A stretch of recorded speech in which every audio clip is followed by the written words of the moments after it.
एक बार की बात है, एक गांव में एक अमीर लेकिन लोभी व्यापारी रहता था। वह हर किसी से पैसा कमाने के नए नए तरीके सोचता रहता था, लेकिन वह कभी भी संतोषी नहीं था। उसकी लालच के कारण लोग उससे दूर रहने लगे थे। एक दिन गांव में एक साधु आया। साधु के बारे में सुनकर व्यापारी उनके पास पहुंचा और बोला, महाराज, मैं बहुत अमीर हूँ, लेकिन फिर भी मुझे शांति नहीं मिलती। कृपया मुझे ऐसा उपाय बताइए जिससे मैं और भी अमीर बन जाऊं और खुश रह सकूं। साधु मुस्कुराए और बोले, इस गांव के पास एक पुराना कुआं है। उस कुएं में एक चमत्कारी पत्थर है।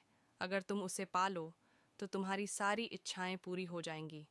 लेकिन ध्यान रखना, वह पत्थर केवल उसे मिलता है जो ईमानदार और दयालु हो। व्यापारी की लालच बढ़ गई।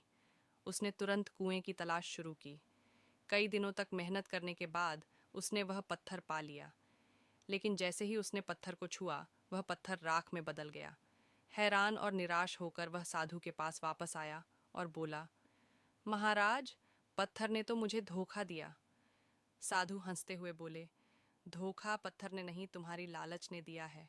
तुम्हें यह समझना होगा कि असली चमत्कार ईमानदारी, संतोष और दयालुता में है। जब तक तुम इन